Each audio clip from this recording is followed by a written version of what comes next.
Coucou mes abonnés, j'espère que vous allez bien. Voici la deuxième partie de ma vidéo éternelle Game of Thrones.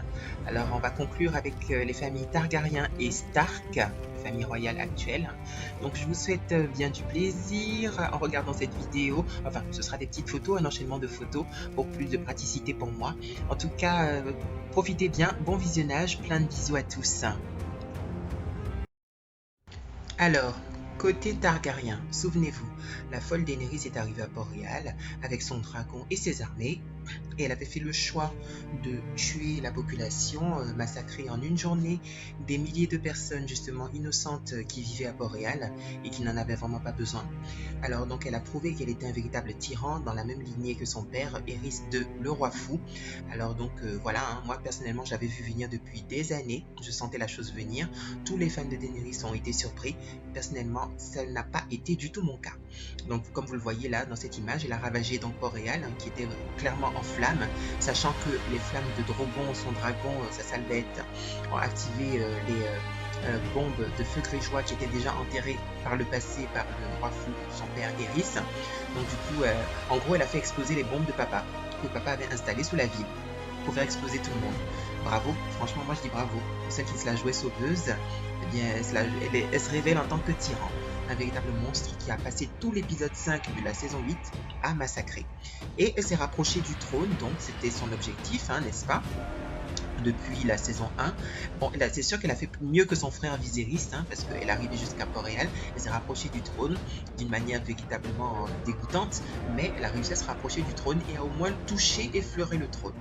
C'est quand même pas mal pour elle, mais personnellement, pour moi, ça ne veut pas dire grand-chose parce qu'elle n'a pas été couronnée. C'est un trône qu'elle ne mérite pas, clairement, et voilà.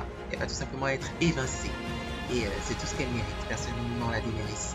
Et elle sera évincée par mon cher et tendre amour, Jon Snow, qui après un certain moment de réflexion, et après avoir beaucoup hésité, a fini par se rendre compte que Daenerys finirait par tuer sa famille et le monde entier. Donc il faut absolument mettre fin à sa vie à elle pour sauver le monde. C'est un peu Azor Ahai et Nissa Nissa. Je vous renvoie sur YouTube pour en savoir plus. Alors donc c'est ça, et franchement c'était le meilleur moment de Game of Thrones pour moi, la mort de Daenerys, car je suis un hater, je l'assume, et bon débarras, franchement. C'était la meilleure scène de Game of Thrones pour moi, je l'avoue, sans hésitation. Et après ça, donc la sale bête Drogon est arrivée, et donc a fait, justement, s'est rendu compte que sa mère était morte, et a détruit le trône de fer, justement, et quelque part, dans sa rage, en exprimant sa colère, et quelque part, cette destruction est aussi symbolique parce que ça met fin, justement, au trône et à toutes les guerres et à tous les complots qui tournent autour de ce fameux trône, pour vraiment passer à une nouvelle étape, une nouvelle ère, l'ère des Stark, avec un grand bonheur et grand plaisir. Donc voilà, Drogo est tout triste, mais ne vous inquiétez pas, lui aussi il aura justement son châtiment, justement, il ne va pas rester impuni. Il part avec le cadavre de Daenerys au loin. Les gens se sont posé la question de savoir où est-ce qu'il est parti, à Volantis, etc., etc. Moi personnellement j'ai la réponse. Il est parti plutôt dans un crossover Westworld, Game of Thrones, Drogon. Tapez ça sur YouTube, vous saurez. Et je me fie aussi à la théorie de Caroline Rando, comme quoi il aurait dévoré le corps de Daenerys. Et oui, les dragons ne sont pas des chiens, et je pense fortement qu'il a dévoré ce cadavre. Et personnellement, c'est la meilleure des choses concernant Daenerys et Drogon. Donc je vous renvoie justement à la théorie de Caroline Rando Google et à Drogon Westworld saison 3 YouTube. Bisous à tous, on passe à la suite. Enfin, on passe à autre chose.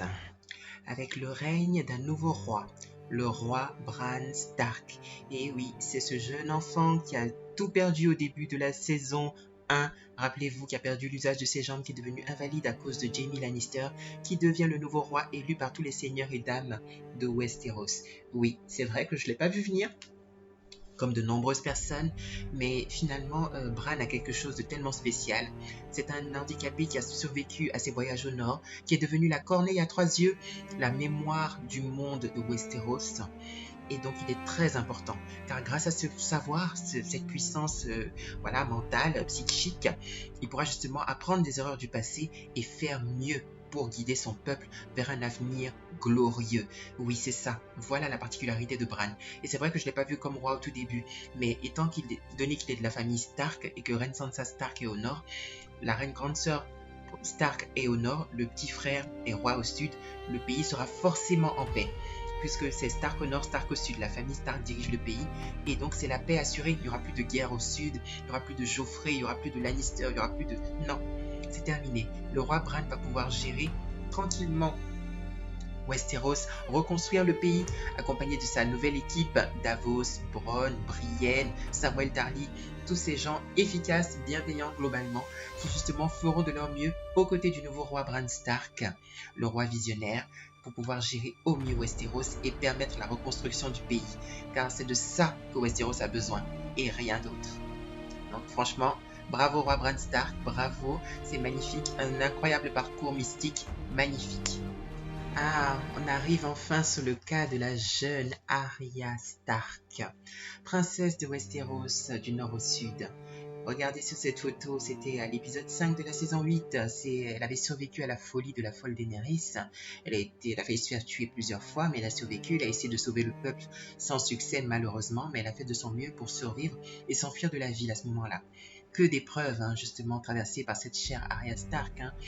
Sa famille à Essos, à Bravos, pour venir à Westeros, exécuter enfin sa vengeance contre les Frey, ensuite combattre le roi de la nuit aux côtés de toute l'humanité, justement, mettre le point final à la longue nuit et prouver à quel point elle est héroïque, prouver à quel point tout cet entraînement aux côtés des 100 visages a servi à quelque chose, déjà, à la rendre vraiment furtive, intelligente, rusée, magnifique, efficace, une vraie princesse guerrière. Et donc franchement, je ne peux qu'être très fière de Arya Stark. C'est la chouchou de plein de monde parmi vous. Je sais que beaucoup d'entre vous l'appréciez beaucoup justement pour son côté badass, son côté, voilà, une fille qui se laisse pas faire, combattant comme là, dans cette scène-là justement face à Yara Greyjoy.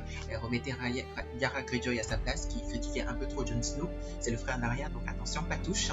Donc elle est très badass, très combattante, elle se laisse pas faire, elle se laisse pas compter.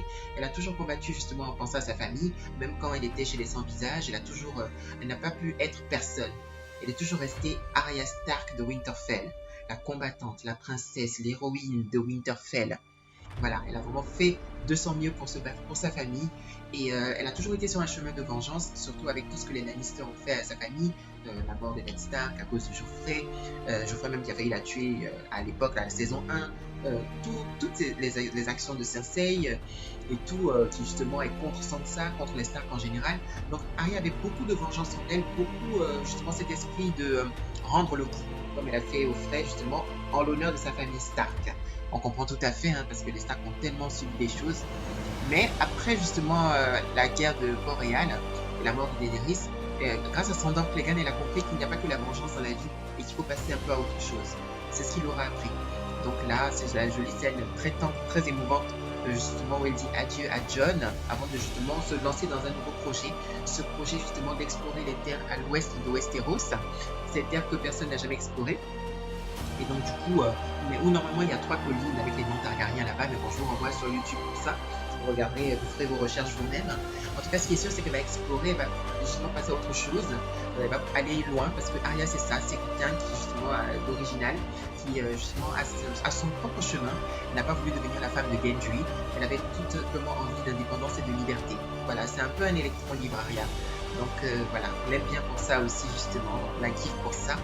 Donc tout ce qu'on peut souhaiter justement à cette princesse de Westeros, cette héroïne de Winterfell, cette grande fille, voilà, badass, voilà, qui a combattu, qui a lutté pour sa famille Stark, et qui les aime tendrement, et bien on peut tout simplement lui souhaiter bon vent à Arya, bon vent dans ses voyages, bon vent sur son bateau que moi je surnommerais la Louve des mers, parce que je pense que c'est totalement approprié. Donc un bon vent à Arya Stark, voilà, bonne chance dans ses voyages et surtout un bon retour à Westeros, pourquoi pas repasser par le nord, faire un coucou à la grande sœur Sansa Stark, et ensuite on descend à Port-Réal pour voir Bran Stark. Ce serait cool, non? Qu'en pensez-vous? Dites-moi dans les commentaires ce que vous en pensez. Voilà, c'est un bon tronçon de voyage pour Arya, non? Elle peut aller partout et après elle revient tranquillement en famille. Après tout, voilà, c'est important la famille. Surtout quand c'est la famille Stark. En tout cas, ouais, c'est vraiment cool tout ça. Vraiment, c'est le kiff, franchement, Game of Thrones.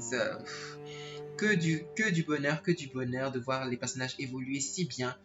Surtout les personnages qu'on aime, les Stark, évoluer si bien après toutes ces souffrances. Enfin, évoluer vers un avenir radieux, un bonheur différent pour chacun. C'est magnifique et c'est très très très touchant. Très très touchant. Vraiment, dites-moi ce que vous en pensez dans les commentaires justement aussi du destin d'Arya. Est-ce que vous trouvez que c'est bien? Est-ce que vous avez imaginé autre chose pour elle? N'hésitez pas à me le dire dans les commentaires. Je suis tout oui, j'attends vos commentaires avec plaisir et j'y répondrai au plus vite.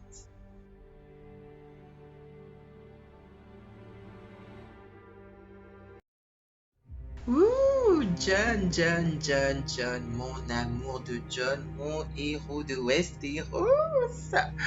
Quel plaisir de le voir, brillamment interprété par Kit Harington. Oui, on va dire que oui, il est souvent en train de bouder comme ça dans le Nord, toujours avec la mine un peu renfrognée. Mais John, c'est l'homme des choix difficiles. Il a beaucoup fait de choix difficiles dans sa vie. Entre la garde de nuit et les sauvageons, entre Daenerys et sa famille, entre ci et ça, il a toujours des choix compliqués à faire dans sa vie. Donc forcément, c'est normal qu'il boude un petit peu, qu'il ait la mine un peu serrée. Mais n'empêche que c'est le héros. Et à ce moment-là de l'histoire, rappelez-vous, ça c'était le dernier épisode, justement, mon épisode préféré.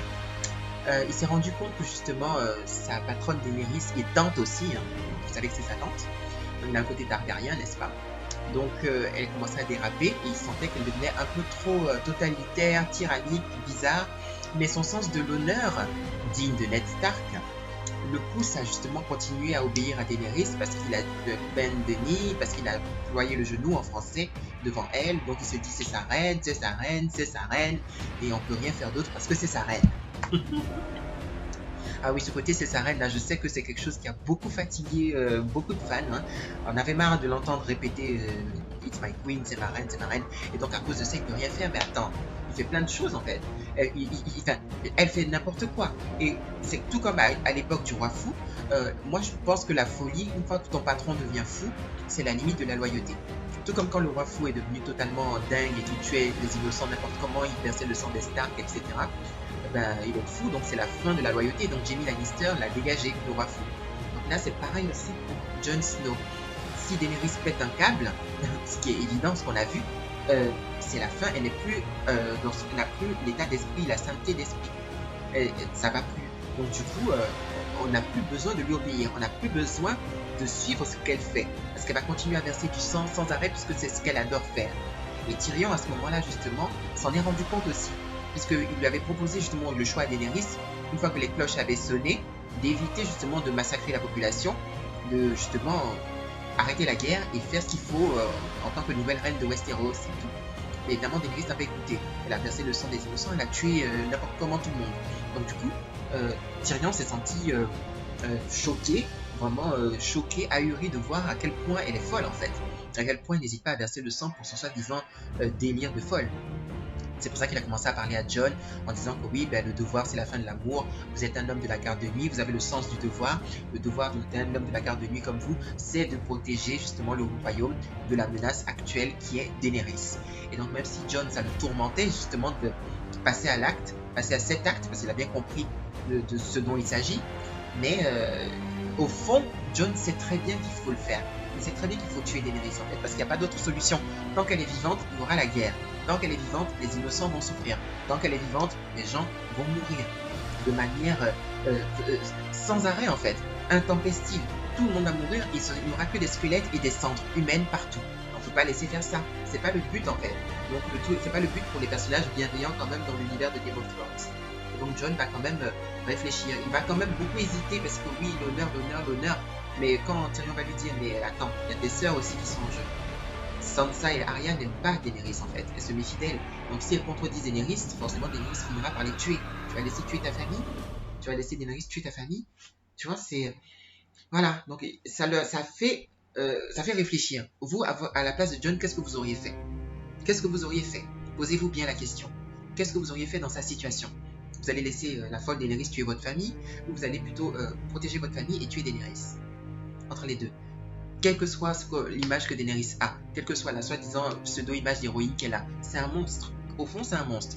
Donc c'est pour ça que Jon, après tout son courage, a réussi avec un bisou, un dernier baiser, voilà, piège, a réussi en bon Stark qu'il est, à faire son inattendu, son coup de surprise, et l'a tué, justement avec un coup de couteau dans le cœur bien placé.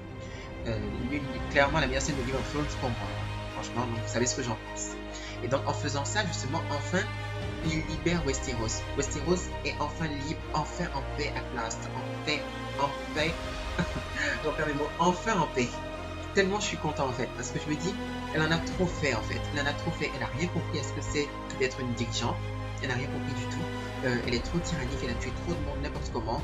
Elle est sympathique seulement que quand vous la suivez. Et quand vous la contredisez, sur quel que soit le sujet, elle cherche à vous brûler. Il y a un problème en fait avec ce personnage de Daenerys. Donc du coup, enfin bon débarras. Jon passe à autre chose. Et voilà, c'est le moment justement d'avancer. Donc là, à ce moment-là, quand justement la bête, Drogon, la sale bête de Daenerys arrive, et justement Jon se sent piégé en fait, parce qu'il se dit, c'est le dragon de Daenerys, donc il va forcément le tuer en fait. S'il a senti que Jon a tué sa maîtresse, il essaiera certainement de tuer Jon. Donc Jon est un peu terrifié, et tout le monde est terrifié en fait à ce moment-là, parce qu'il se dit, oh là là, qu'est-ce qui va se passer?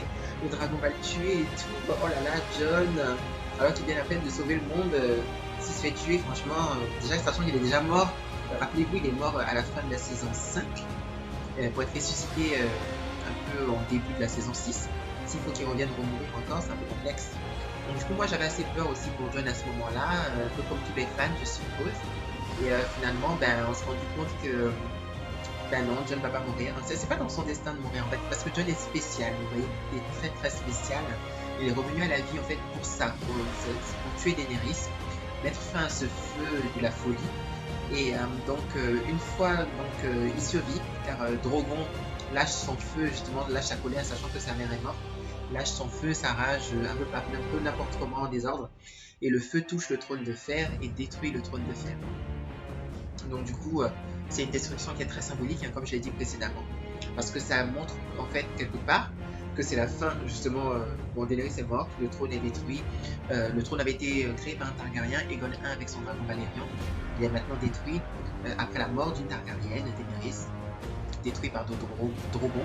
Donc du coup c'est ça, voilà, créé par un dragon, détruit par un dragon, la boucle est bouclée pour le trône, voilà, c'est ce grand symbole de pouvoir disparaît, après avoir justement provoqué quand même plein de complots, plein de conflits, tout ça c'est à cause du trône en fait. Je dis pas que le trône est maléfique, mais en tout cas c'est sûr que c'est un peu comme dans le Seigneur des Anneaux, l'anneau de pouvoir, c'est l'objet de toutes les convoitises, et les hommes sont prêts à s'entretuer pour cet objet de convoitise. Donc c'est un peu la même symbolique, et donc le fait que ce soit détruit, ce trône, c'est vrai que c'est bien qu'il existe parce que c'est un symbole de pouvoir, mais qu'il soit détruit, c'est pas plus mal non plus, parce que ça permet vraiment symboliquement pour la série, pour l'histoire, de passer à autre chose. Il n'y a plus de trône, en tout cas il n'y a plus de trône de fer, donc du coup il est temps de passer à autre chose. On est on entre dans une nouvelle ère. Parce qu'après les règnes des Targaryens, des Lannister, des Baratheon, tout ça qui s'était battu pour le trône de fer, il est temps de passer à autre chose, clairement, le règne des Stark. Et c'est avec grand bonheur et grand plaisir qu'on passe justement à autre chose. Hein. En tout cas, moi, c'est mon avis. Certainement que vous avez un avis différent sur la destruction du trône de fer, le fait que Jon ait pris ou pas le trône et tout. Moi, en tout cas, je pense que Jon, c'est un peu comme Frodon. C'est celui qui est le plus proche du trône, mais il n'est pas censé le garder. Tout comme Frodon aussi était très proche de l'anneau de pouvoir, mais il n'était pas censé le garder. Et finalement, cet anneau a été détruit dans le feu, tout comme le trône a été détruit dans le feu. Il y a une vraie symbolique, il y a un vrai parallèle quand on y réfléchit. Et enfin, Jon est exilé justement suite à l'accord entre Sansa, Arya et les Immaculés, est exilé vers le Grand Nord, justement parce qu'on dit oui, il ne peut pas rester à Westeros et tout, c'est ça où on le tue. Donc il part au Grand Nord et c'est vraiment super parce qu'au moins ça lui permet de rester en vie. C'est le printemps qui arrive parce que c'est la fin de l'hiver. Il part avec Tormund, ce cher Tormund sauvageon, ami ennemi qui redevient ami, et son ami, et ils partent ensemble vers le Grand Nord que les deux connaissent très bien, avec toute la période avec Ygritte et tout ça, qu'il était dans le Grand Nord, je crois en saison 3. Il connaît cet endroit-là, donc il sera à l'aise là-bas. C'est un Nordien, il est à l'aise avec le froid, il est à l'aise avec le Grand Nord, il vivra avec les sauvageons, il est habitué à ce peuple. Donc je pense que c'est le début d'une nouvelle vie pour mon cher et tendre Jon d'amour. Bravo à Jon, bravo Kit Harington pour son interprétation magnifique de Jon Snow, qui m'a fait vibrer, qui m'a touché jusqu'au bout par sa tendresse, par sa gentillesse, par son courage, par son héroïsme, par sa bonne moralité jusqu'au bout, parfois naïveté, mais en tout cas une bonne moralité jusqu'au bout, et adorable, honorable comme Ned Stark, enfin peut-être un peu trop, mais voilà, en tout cas, il faut dire que globalement, c'est notre Jon, en fait, c'est Jon Snow Stark. c'est Jon Snow. Vous les kiffez, tout le monde le kiffe. Donc voilà, quoi. Dites-moi ce que vous pensez de son destin dans les commentaires. N'hésitez pas. En tout cas, moi, cœur sur Jon, cœur sur Kit Harington. Vraiment, que du bonheur, que du kiff avec Jon. Franchement, il m'a fait vibrer et c'est toujours mon héros de Westeros. Franchement, c'est...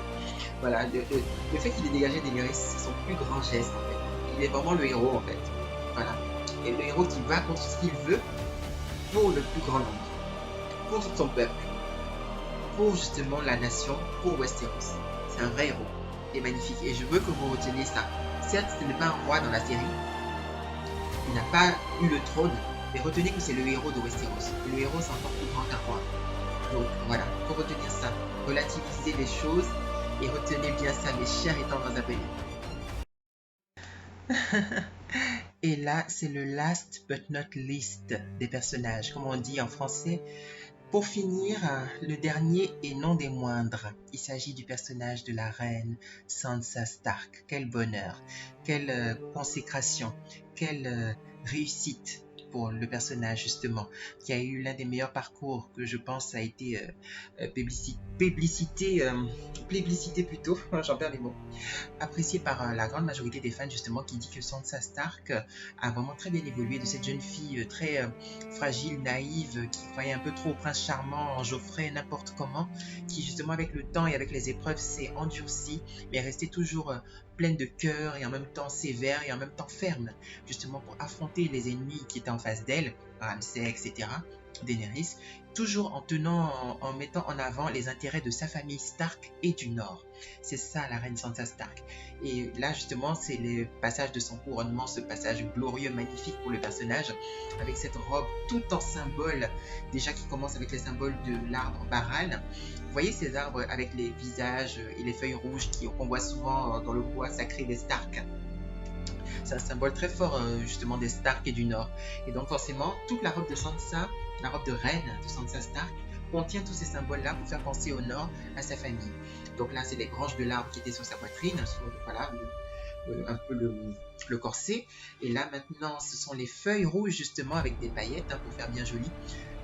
Les feuilles rouges de l'arbre Baral, souvenez-vous, à chaque fois qu'on voyait Bran près de ces arbres, qui est justement en train de, quand il touche l'arbre, et justement pour essayer d'avoir des visions, c'est toujours ces feuilles rouges qui étaient là, même quand Samuel Tarly justement a vu cet arbre-là aussi, Jon aussi, tous les grands moments justement importants par rapport aux Stark et par rapport à la garde de nuit se passent souvent à côté de ces arbres justement nordiques et mystérieux avec ces feuilles rouges qu'on trouve souvent dans le nord, pas dans le sud. La plupart du temps, il en reste dans le nord. Donc forcément, c'est un symbole qui fait partie intégrante de la robe de la reine Sansa Stark. Magnifique, tout simplement magnifique. Quand on regarde la robe, c'est sobre, c'est stylé, c'est glamour, c'est élégant et c'est plein de souvenirs, plein de symboles qui ramènent à toute l'histoire du Nord, des Nordiens, des Stark surtout, la famille justement qui est devenue royale. Vous imaginez un peu, après toutes les épreuves que Sansa a subies, après Geoffrey, après Ramsay, après voilà, tous ces tyrans-là, qui justement ont tellement Baelish aussi, et Peter Baelish aussi, qui a rôdé autour d'elle, qui justement était plein de mauvaises intentions, qui lui a appris des choses, mais qui n'était pas là pour l'intérêt des Stark. Regardez les Noscos, il a comploté avec les Lannister justement dans ce sens contre les Stark. Il se disait être en faveur des Stark, mais il était surtout en faveur de lui-même, de Peter Baelish. Mais au moins Sansa a retenu justement ses leçons, et elle a su les retourner contre lui, et elle a su avancer. C'est ça Sansa en fait.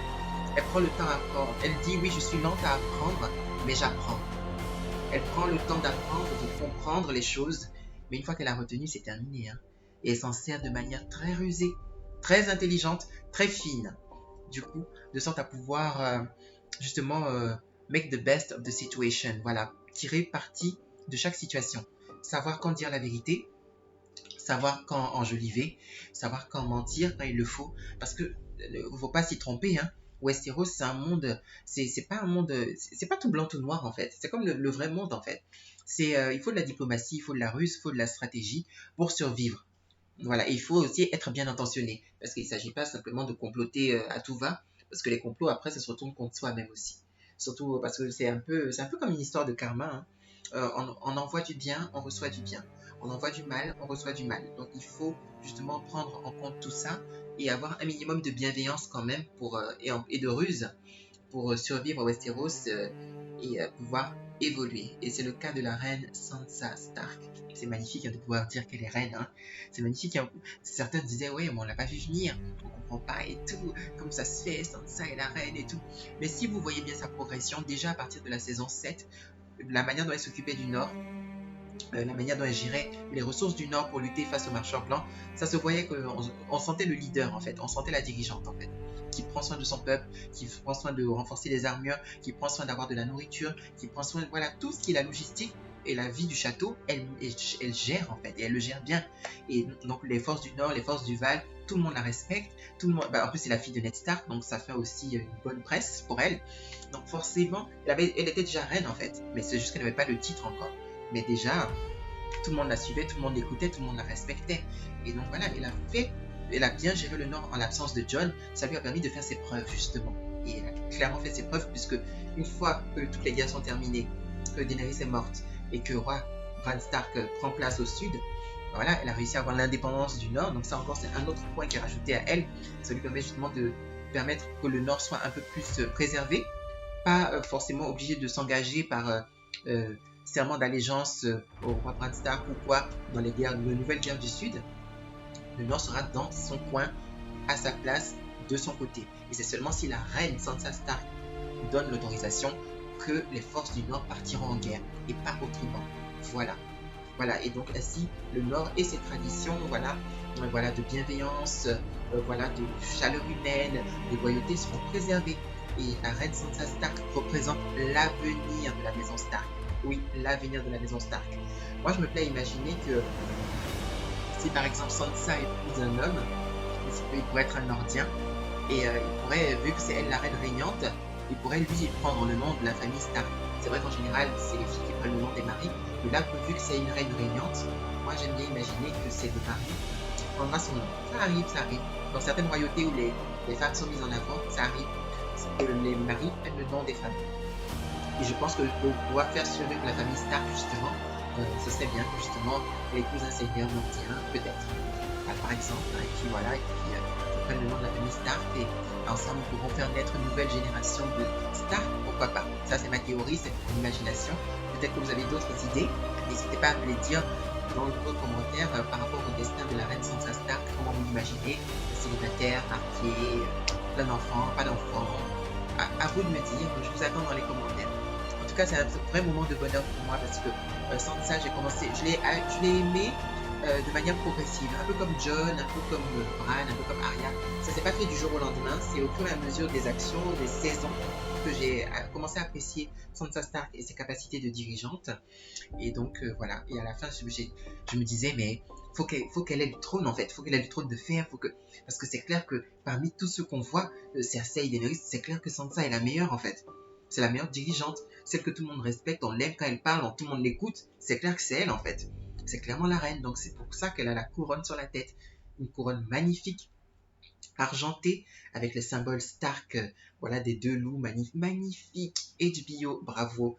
Vraiment, HBO et ses équipes. Michel Clapton, bravo pour les costumes, pour les accessoires. Bravo à vous. Vous êtes de vrais professionnels et vous savez vraiment mettre en valeur les personnages avec toute la symbolique qui accompagne les personnages pour vraiment les magnifier. Tout simplement. Donc Sansa est clairement magnifiée dans cette robe de reine Stark avec toutes ces symboliques de loup, de Stark, de Tully, voilà, les symboles des feuilles d'arbres baral avec les paillettes.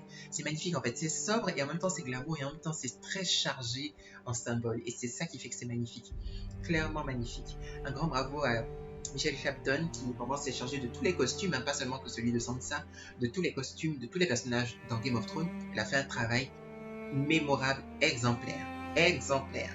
Vraiment, tous les autres spin-offs de Game of Thrones doivent la recruter parce que franchement, elle est trop forte. Bravo Michel Clapton, bravo. Bravo, un grand bravo.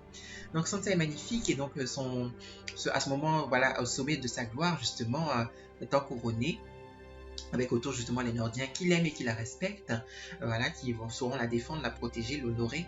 Et elle, c'est clair qu'on sait qu'elle va bien diriger le Nord. On sait qu'elle ne va pas l'envoyer le Nord en guerre n'importe comment. va préserver le Nord, va préserver les ressources du Nord, va préserver justement le nom de la famille Stark, elle va faire en sorte que le nom de la famille Stark puisse briller au Nord aussi bien qu'au Sud, elle va faire en sorte que le Nord soit toujours en paix avec le Sud de Bran, son petit frère au Sud. Et on peut imaginer que des fois, elle ira en visite, justement des visites un peu officielles comme ça, voir un peu son frère dans le Sud, il aussi pourra monter dans le Nord. Ce sera facile en fait de passer d'une zone à l'autre parce que les Stark sont partout dans le pays. Donc en fait, c'est territoire Stark partout en fait. Donc il sera à l'aise d'aller voir sa grande sœur, il sera à l'aise d'aller voir son petit frère. C'est magnifique en fait, c'est magnifique. Franchement, c'est une vraie fin en fait, c'est une fin magnifique en fait. Une fin où on sent que c'est la paix en fait dans le pays. Il n'y aura plus de guerre. Après toutes les guerres de Game of Thrones, avec toutes ces guerres dont des sauvages ont de la guerre de nuit, la bataille des bâtards, toutes les guerres des Lannister contre Robb Stark, tout ça, imaginez un peu Robb Stark. Parlons un peu des défunts. Franchement, vous ne pensez pas que Ned, Catelyn Stark, Robb Stark, Rickon Stark, là où ils sont quelque part dans l'au-delà, ne sont-ils pas fiers de voir leur fille, leur sœur, Sansa Stark être la reine du Nord? Voilà, être à ce plus grand sommet, avoir donné de l'indépendance au Nord. C'est un peu ce que Robb Stark avait voulu faire. Rappelez-vous en saison 1, après qu'on ait coupé la tête de Ned Stark. Il voulait arriver à ce but-là. Il a fait de son mieux, mais après, avec les problèmes de mariage et de choix de femmes, voilà, qui malheureusement ont créé des complots et des noces contre lui, il a été interrompu, justement intercepté dans ce rêve d'un Nord indépendant. Et là maintenant sa petite sœur, Reine Sansa Stark, concrétise ce rêve, concrétise un Nord indépendant, concrétise la couronne du Nord. C'est tout simplement magnifique, magnifique. Et elle au moins, contrairement à d'autres qui sont juste venus effleurer des trônes, elle a sa couronne, elle a sa robe magnifique, elle a son trône lourd et elle assise dessus pour longtemps.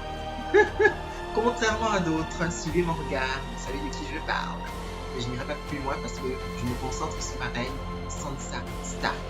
Je suis sûr que vous aussi, vous avez été touché par ce grand moment, le couronnement de la reine Sansa Stark au Nord, la reine du Nord, protectrice des Nordiens, première du nom, reine de l'hiver, qui est là justement, reine du Nord de Westeros.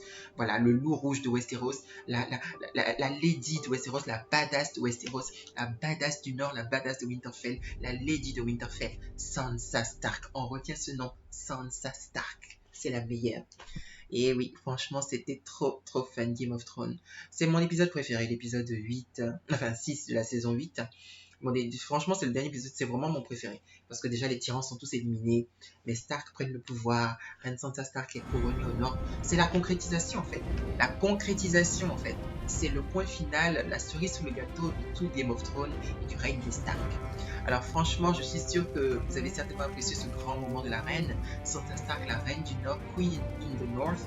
N'hésitez pas à me dire dans le commentaire ce que vous avez pensé de son règne, justement, de ce couronnement. Qu'est-ce que vous avez ressenti? Rappelez-vous, il y a 5 ans, qu'est-ce que vous avez pensé de ce moment-là? Est-ce que vous aussi, vous êtes content du couronnement de reine Sansa Stark? Vous avez apprécié? Oui, non, peut-être? N'hésitez pas à me le dire dans les commentaires. Je suis tout oui, comme d'habitude, et je suis prêt à tout entendre. Voilà, mais j'espère en tout cas des compliments. Je pense que vous avez des compliments. Parce que je pense que la majorité d'entre vous, vous avez quand même apprécié ce moment globalement. Voilà, c'était tout simplement magnifique et je tenais vraiment à rendre honneur à Game of Thrones, honneur à la série, honneur aux personnages, surtout les Stark et tous les autres personnages préférés, mais bien sûr, mais là, surtout les Stark, surtout voilà, Bran, Arya, Jon, Sansa, voilà, et leur magnifique fin, justement, leur bonheur, leur destin, justement, leur nouvelle vie. Parce que chacun entre dans une nouvelle vie et c'est magnifique. Et en fait, maintenant, dernier clin d'œil, voilà, je reviens sur Marjorie Tyrell, Baratheon Lannister, une de mes préférées aussi de la série. Pourquoi? Parce que, déjà parce que je l'adorais aussi, je l'adore toujours jusqu'à la fin. Et en plus, elle était très copine avec Sansa. Rappelez-vous, en saison 3, elle aidait beaucoup Sansa à survivre aux méchancetés des Lannister, la conseillant, en l'entourant beaucoup. Et en plus, le truc qui est très touchant, c'est que la robe de couronnement de Sansa Stark est faite du même tissu que la robe de mariage de Marjorie Tyrell au moment où elle épousait Geoffrey. Donc ça fait un lien justement entre les deux, pour montrer l'amitié entre les deux femmes. Elles étaient justement très amies, et en même temps ça met une connexion au niveau des broderies, de la symbolique, du tissu, brillamment justement, une très bonne idée encore de Michelle Clapton. Vraiment bravo pour ce petit clin d'œil magnifique, ce lien entre ces deux copines, voilà, et vraiment Voilà, en plus, ils sont les deux de mes personnages préférés. Donc, franchement, je trouvais ce petit lien-là tellement touchant qu'il fallait que je le partage aussi avec vous. Voilà, qu'est-ce que vous avez pensé de Marjorie aussi au moment où elle était là? Elle avait un vrai potentiel de reine aussi. Elle aurait pu aller vraiment loin. Les événements et puis voilà, ont fait que voilà, elle n'a pas pu aller aussi loin qu'elle aurait pu. Voilà, de la manière qu'elle aurait voulu, surtout avec les moineaux, Cersei, tout ça. Voilà, mais en tout cas, elle avait un vrai potentiel et elle aurait pu aller vraiment loin parce qu'elle comprenait vraiment aussi le jeu du trône. Voilà, elle comprenait le jeu. Elle savait comment ça se jouait et elle était très très intelligente. En tout cas, franchement, rest in peace Marjorie, bravo Sansa Stark, magnifique amitié, magnifique, magnifique, magnifique. Vive Game of Thrones, bravo HBO, bravo à tous les acteurs, mes personnages préférés et tous les autres. C'était vraiment un véritable plaisir, un véritable bonheur d'avoir pu vibrer, voilà, d'avoir connu cette série, d'avoir vibré de 2000, bon, moi c'est 2014-2015 que j'ai connu la série. Donc de 2014 à 2019, avoir connu cette série déjà un peu au Maroc, quand j'étais au Maroc, et avoir découvert ça, d'ailleurs même au Maroc aussi, ils ont tourné Game of Thrones là-bas. Voilà, eux aussi ils ont été honorés par Game of Thrones. Donc voilà, donc je suis très heureux d'avoir pu découvrir avec ma famille, aussi avec mes proches, avoir partagé cette passion-là avec mes proches justement de cette série qu'on a adoré tous ensemble, qu'on a commenté, on a vibré, on s'est disputé, on a kiffé, c'était magnifique et je suis sûr que tous les autres, justement vous tous, vous avez aussi pensé pareil, vous avez kiffé. Donc, vive Game of Thrones, vive les Stark, vive HBO, bravo, bravo, bravo, magnifique. Plein de bisous à vous, portez-vous bien, vive Game of Thrones, continuez de regarder la série, rematez, replongez-vous dans la passion. Plein de bisous à tous, portez-vous bien. Et bien sûr, mes chers et tendres abonnés, bien sûr, n'hésitez pas à laisser vos commentaires, likez, partagez, abonnez-vous. Partageons la passion de Game of Thrones ensemble. Donc, franchement, vous avez quartier libre. Vous pouvez vous exprimer comme vous voulez dans mes commentaires. N'hésitez pas, parce que là, je serai toujours prêt à parler avec vous et de Game of Thrones, des personnages que vous aimez un peu moins, des épisodes qui vous ont marqué. N'hésitez pas, parce que ces vidéos-là, justement, ces vidéos éternelles, servent à ça justement pour chaque année, je vais les réutiliser justement sur ma page Instagram Série et Film by Olivier Bébé pour justement toujours faire vivre la passion avec ces vidéos qui seront justement là pour toujours. Alors donc merci de votre attention, un grand merci si vous avez suivi la vidéo. N'hésitez pas à liker, partager, abonnez-vous, commentez, lâchez-vous, je ferai un grand plaisir de répondre à la majorité, autant que possible à tous vos commentaires ou en tout cas à la majorité des commentaires.